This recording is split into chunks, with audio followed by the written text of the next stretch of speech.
All right, it's like 7:30 p.m. Eastern Standard Time, September 4th, 2023. I left New Hampshire September 2nd, 2023. So it's what day? The second was day one, third was full day, a lot of hiking. Today's day 3.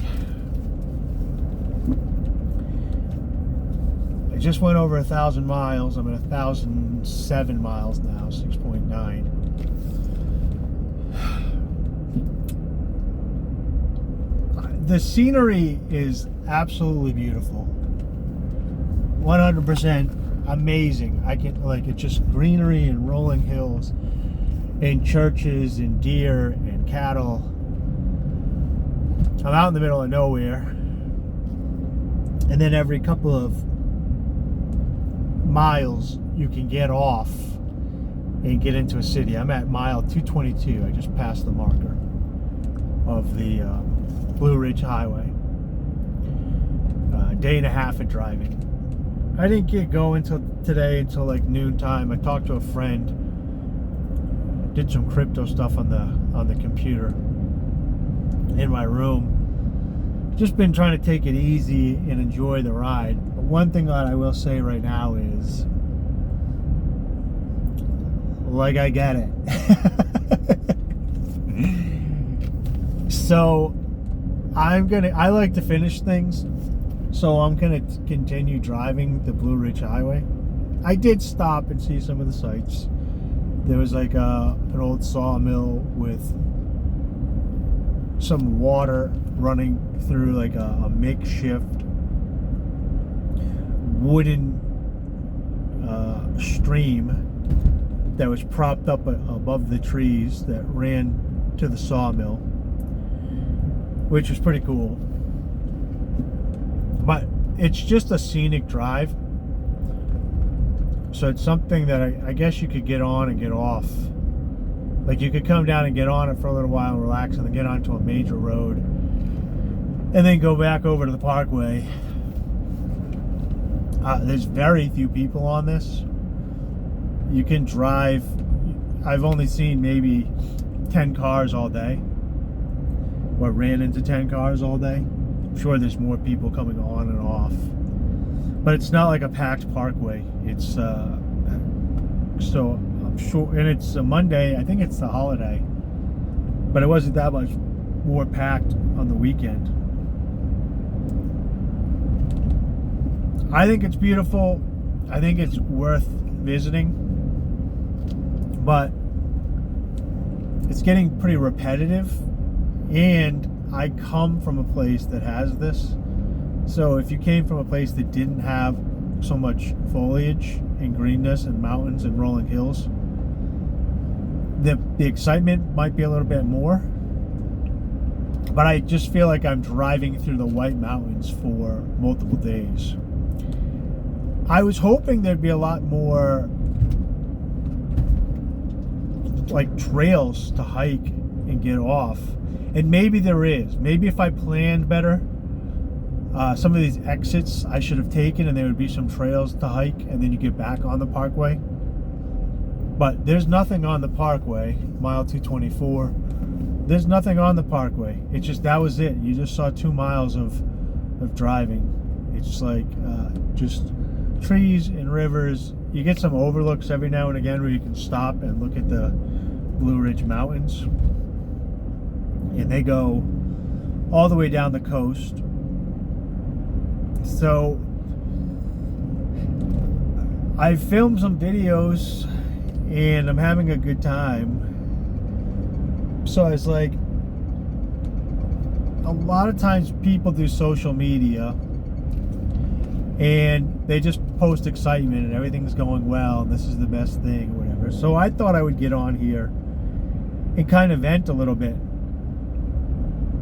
This, what you're witnessing now is about, I mean, with the exception of, you know, like a major life catastrophe, this is about as low as I get. And as I laugh. I wouldn't say that I'm down, but I'm just kind of getting bored. And normally my mind is going and I'm telling stories and I'm thinking about stuff. So I thought I'd get on camera here and talk to myself for a little bit and record it so it could be helpful to some people. And I also was curious to different individuals and their ability to tolerate boredom, because I didn't listen to podcasts or get on the phone today. I recorded, but I didn't I don't have any service, so I'm not on social media, I'm not watching videos, I'm not listening to podcasts. I had the radio on for a little bit, but even that's shoddy and there's not really anything that I want to listen to. And I made it about 7.5 hours, and I was like, all right, I am bored. And I was kind of beating myself up a little bit, but then I thought, well, then isn't the normal individuals like 6 seconds and then they like scroll.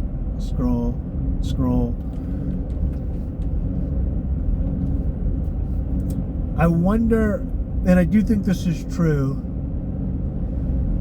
you can train your level to a certain extent, but I think some of it's ingrained to you based on IQ and even gender. And I was thinking, from an evolutionary standpoint,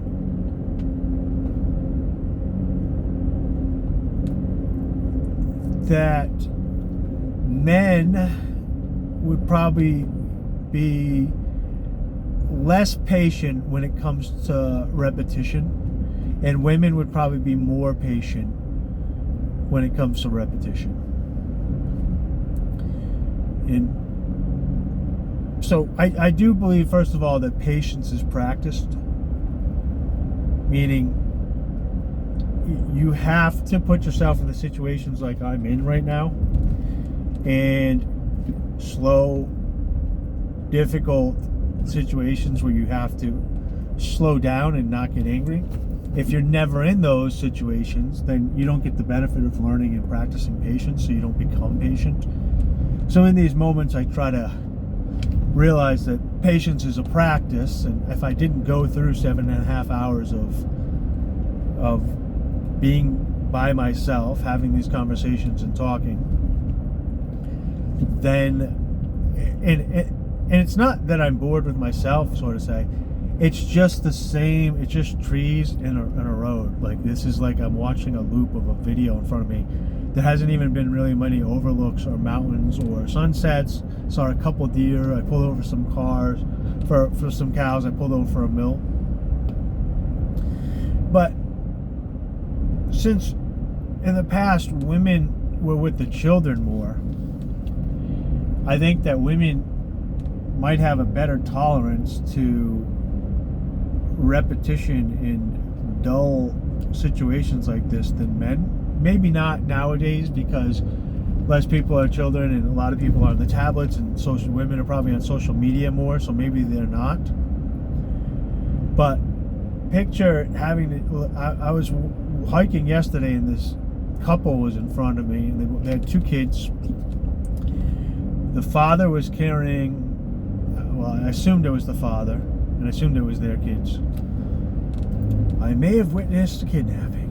So there was a dude, and he was carrying a young boy, and then there was a mother, and she had a daughter on her shoulders.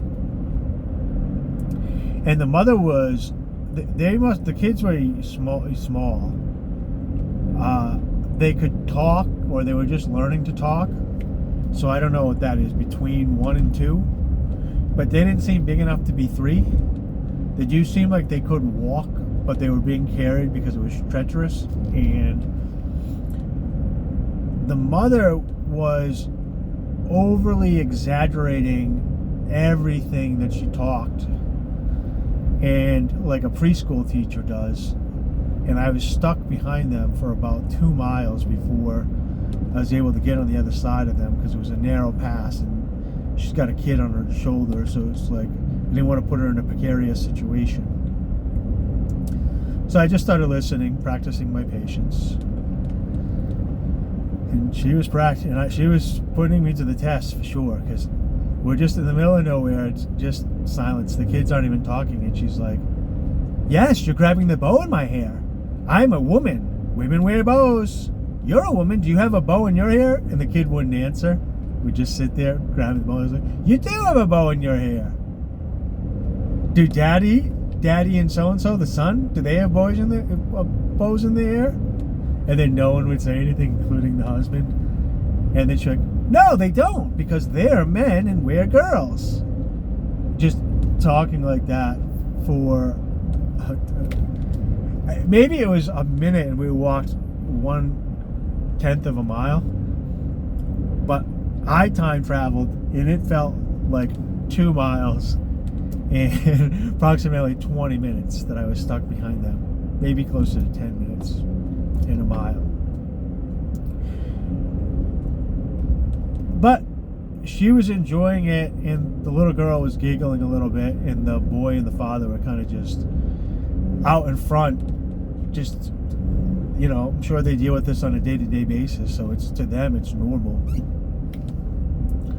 But in my head, I was like, I could never do this. Ooh. All right, so this is the first closure that I've reached in the parkway. So I guess there's a detour.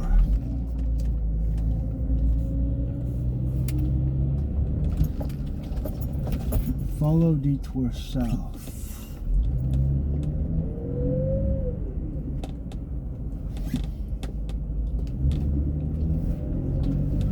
I want a second video, people. South Blue Ridge Parkway detour. Okay. Sparta. Roaring Cat. Okay. I've also not been using my nav system. I've been trying to follow the old directions and read signs, because a lot of stuff is labeled out here because it's a place of interest for people to travel to. So it is kind of fun.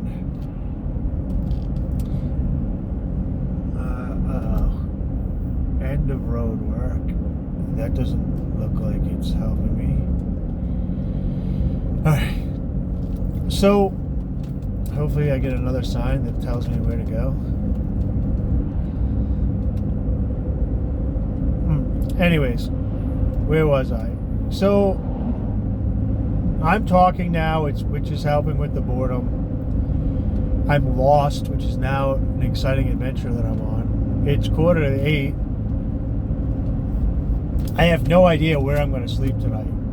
I have outfitted my vehicle so that I can sleep in my car, but that still requires me to find a safe spot to park it, lock up the windows, blow up the air mattress,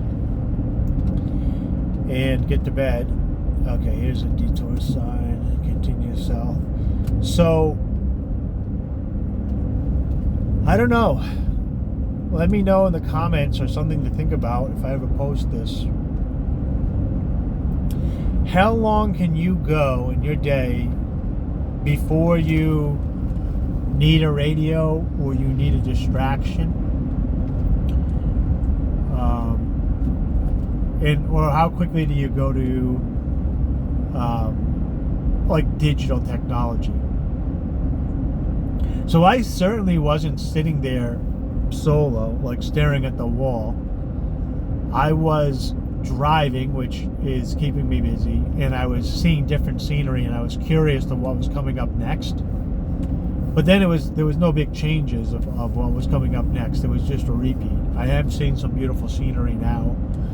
Just the sun setting in the distance, which I was hoping to watch over some of the mountains, but I didn't find it. I was surrounded by trees all day. But how long are you guys able to go? Like, when you wake up, do you immediately turn on podcasts? Do you immediately turn on the TV? Do you put on music? Do you sleep with music? Do you sleep with noise? Are you online all day long, from when you wake up to when you go to bed? Are you on social media? And how do you think that affects you and your health and your inner monologue? Or if you don't have an inner monologue, the inner pictures that you see, they're supposed to be personalized, because I have a good inner monologue.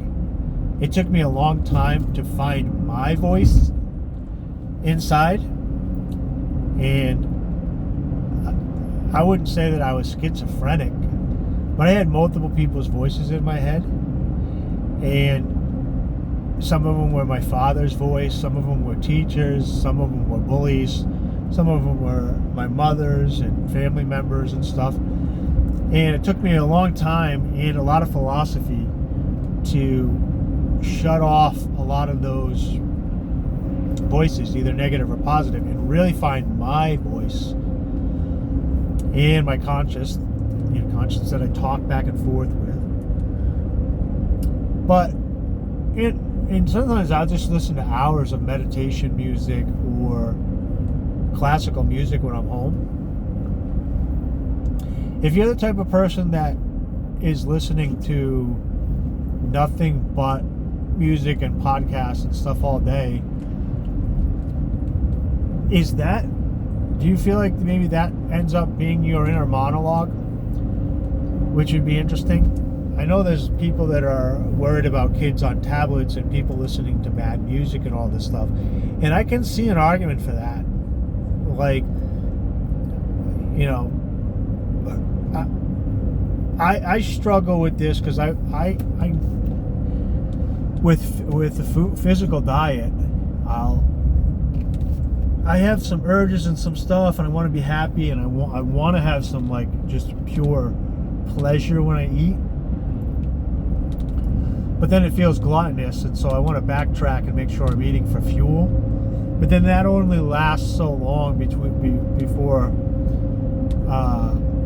there's no joy. I just become this robot of measuring and eating food. And I'm sure there is people in the world that don't get any pleasure from food, but that was a big part of growing up in a Greek family, was cooking and eating and enjoying food and the taste. And I use spices, and I cook all these meals for myself. Learned to cook vegan, Mediterranean, and made my own recipes and flavors and stuff. So I really enjoyed it, and sometimes I overindulge. But it's the same thing with content and jokes and online and music.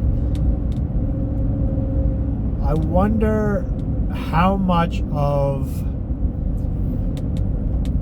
like, the reality of the dating scene right now, for instance, is real, and how much of it is internalized propaganda from living online.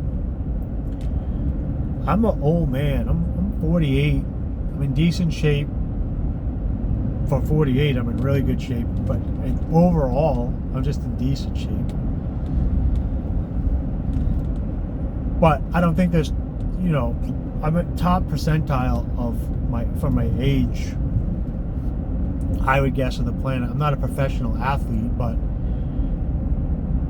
overall, 20-year-olds and 30-year-olds should be healthier than me, and I got them beat in some cases. And this not to be conceited. I'm trying to give an honest evaluation of what I am. I got probably 20-25 pounds I can lose, but I'm muscular. All right. The reason I'm setting all that up is because I'm down here in Virginia and South Carolina, and the women are a lot different than they are up north.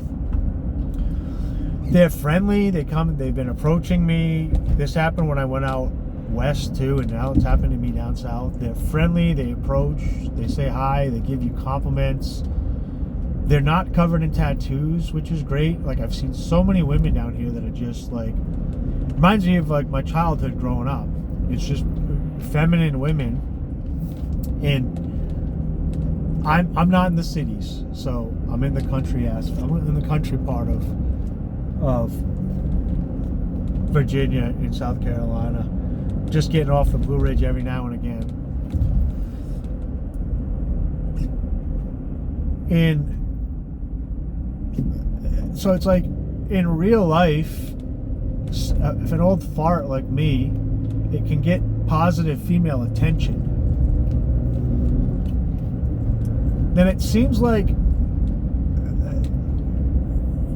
that the internet's lying to a lot of people. One, lying to a lot of men that are probably worried to approach women. But then a lot of women are nervous about men in certain areas. And so, like, up north, right, we have a lot of colleges that are teaching this stuff. And then when you go out into the society, no one's saying hi and they're not interacting, and the women are covered in tattoos and colored hair, and the men are skinny and they're not talking to each other, and there's dating issues. And I'm sure this goes on down here. I was sitting at I actually found a place that served vegan pizza, so I went. I was sitting at the bar waiting for the pizza, and I was eavesdropping. And this was on the Virginia, South Carolina, North Carolina, sorry, line. And the guy next to me and the girl are kind of whispering, but kind of loud, and she's kind of being a little bit bossy. And I'm just looking straight ahead, watching TV. And I realize, oh, they were on a first date, and this guy kind of said something about me ordering a vegan pizza, and she was defending it, and she's like, I probably would have got it had I known. And they're not right on top of me, but I mean, they had a couple of beers, so they probably think they're quieter than they actually were. But they weren't screaming this; they were mumbling it. But I am a nosy snoop, so I was listening to that go on, and I was like, oh, this is a bad first date. She's taking charge, and he's being weak, and he's not standing up for himself, so she's going to brush him off. And then the bill comes. Well, first of all, the bartender comes and says, hey, you guys all set? You want anything? And instead of him saying, yes, we're all set, let's get the check, or nope, let's each get one more beer before we go, so get us one more beer and check, and making a decision, he looks at her and he's like, you want another beer, or what you do? And she's like, I mean, if you want, but if not. It's like, bro, are you trying to dry her up? Because if you are, you're doing a great job. Just take charge. So then they make that decision, and then it happens again about the check. Yeah, they ask if they want something, and they goes to her for the information. Then they ask if he wants to split the check, and he goes to her. Want the check, and he goes to her. He says, yeah, let's get the check. And then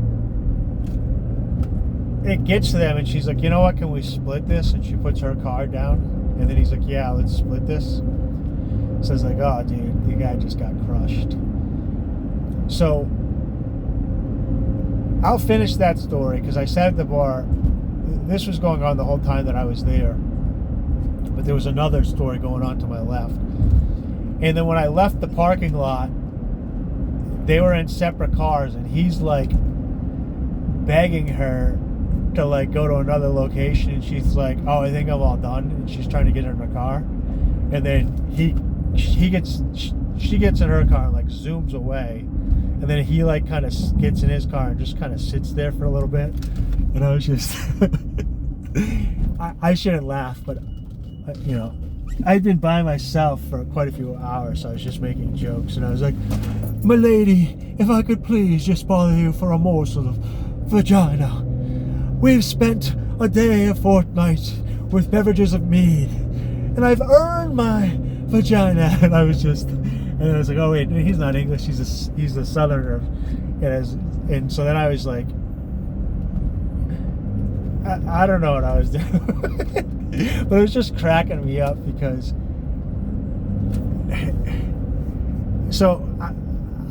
she didn't have tattoos and colored hair and all that stuff, and she had a good shape to her body. But one thing that I was noticing is like, okay, so he still fell into the trap of the femininity equality thing. And so when they split the bill, it was basically her also being like, well, you haven't taken charge. Like if you had taken charge more, then and acted more manly, then I would have expected you to pay the bill, and then I also would have fallen into that role, and then maybe you would have gone further to another location. But meanwhile, when they're having that conversation, to my left there's 3 dudes, and 2 of them are from out of town visiting, and one of them's from there, but maybe they know each other. I'm not sure because they're talking, but they're dudes, so they could have just been dude talking with strangers getting drunk because they were pretty open about stuff. But it could have just been dudes being dudes. But I couldn't tell if the one guy knew them or not, but 2 guys knew each other, and they were talking about women. And one guy was taking out his Tinder and he was swiping, and they were looking, and they were talking about women and makeup and all this stuff. And these guys were in better shape than the guy that was sitting to my one side. And they had the classic, like, I wouldn't say they were full bodybuilders, but they lifted to bodybuild. And they both ordered, like, personal pizza to their head, and they were pounding beers. So they had some size on them. And they were... the reason I bring up all this is because they had like the classic modern day meathead with the tribal tattoos in the arm sleeves or whatever. So they weren't, living in the 1990s. They weren't these clean cut Southern boys. And they were talking trash about the women on Twitter and makeup and all that stuff too. So I know it still goes on down here. And people are having issues with the dating because I saw that. But they were also, I sat at the bar the whole time and didn't get on my phone once. I just looked straight ahead and was like listening and watching TV like a psychopath, watching the golf while the pizza was getting cooked. And these people are with people, not by themselves, and they're going to their phones constantly. So it probably means they're on their phones a lot, so they live in a world of people on their phones, and they're getting data and mindsets and sculpted by their phones. And when I grew up, the programming, the TV programming was you would sit in front of a television set and everybody was watching the same TV show, so it would have the same morals or lack thereof morals. And then you'd see the same commercials and the same stuff in and out. Now people are getting programmed from their phones, and a lot of people I see are on their phones a lot.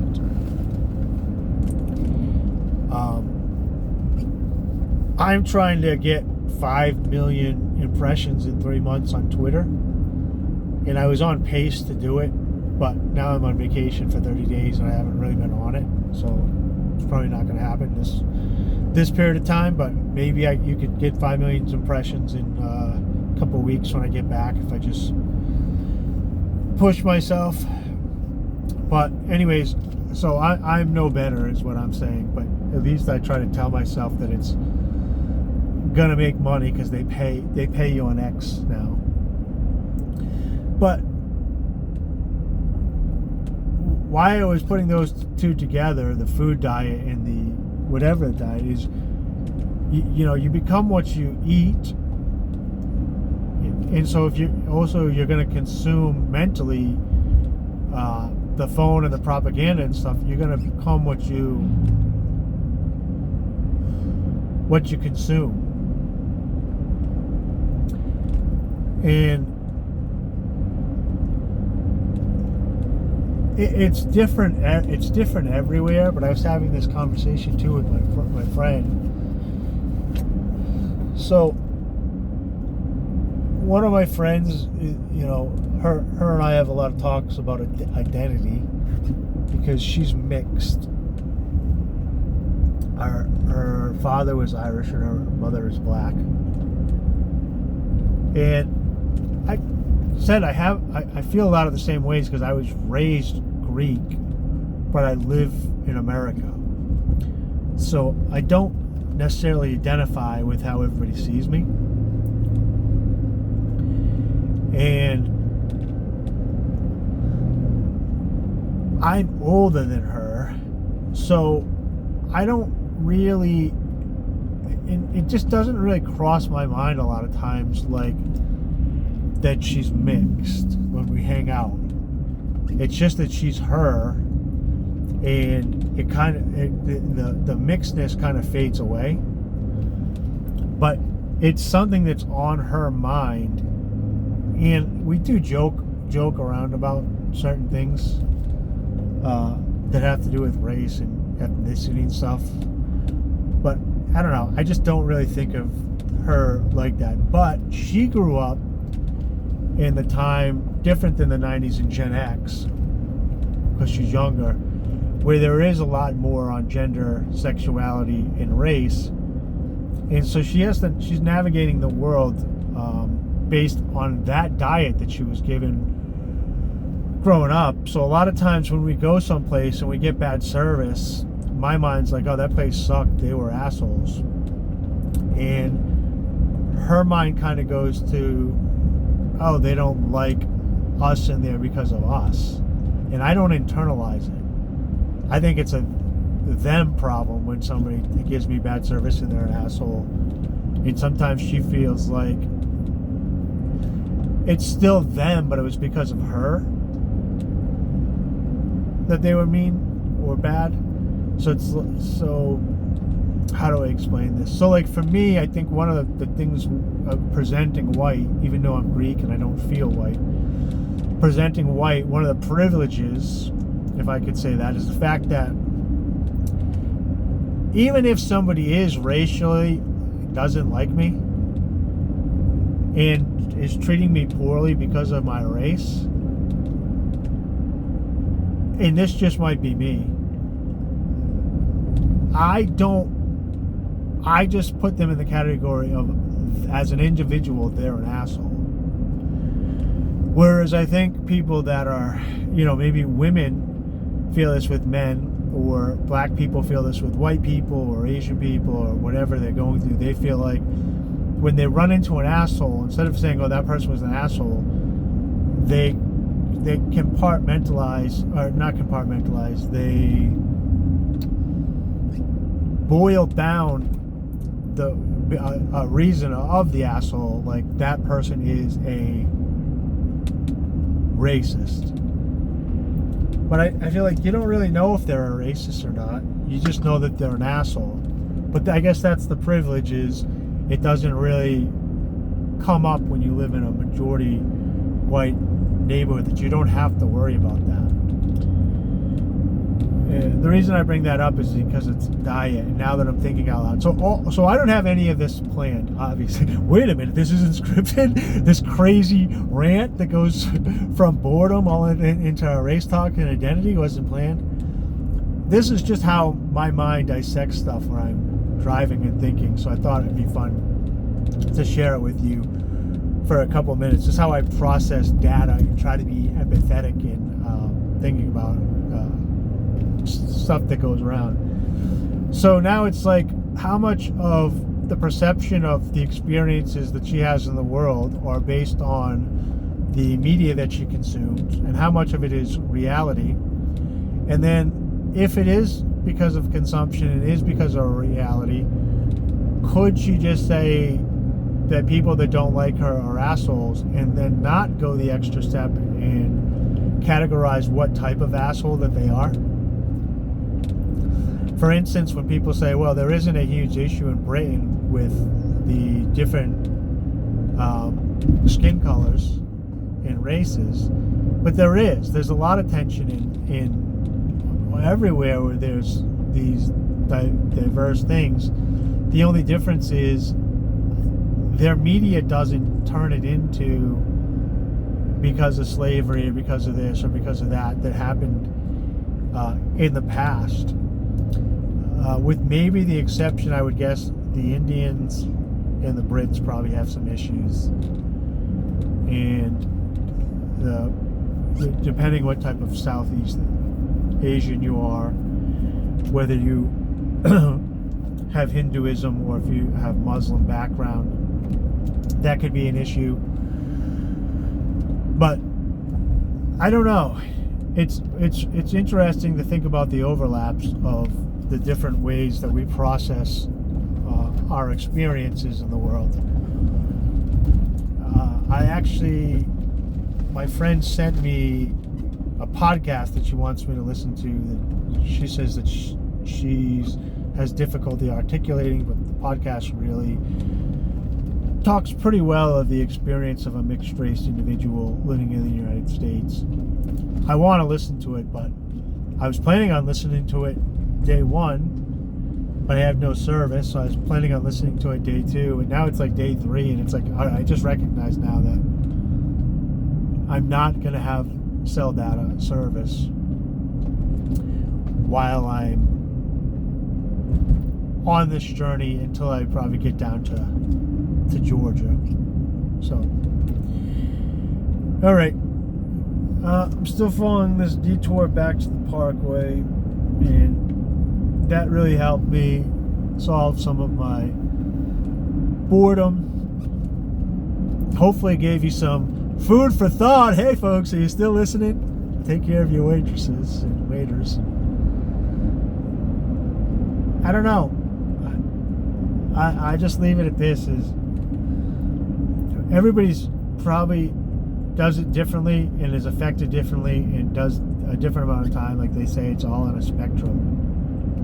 But I think it would be good to take some self-inventory of yourself and your moods and your mood swings and your personality and how you're feeling perceived by the outside world, and what you're consuming mentally on a day-to-day basis and how that affects you, and what chemicals are getting released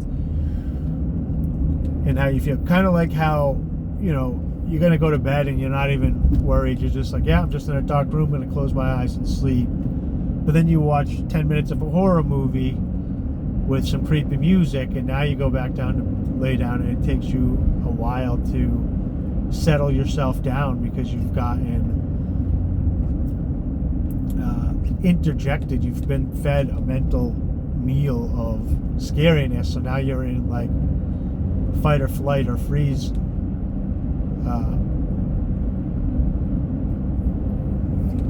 mindset, laying there in the dark.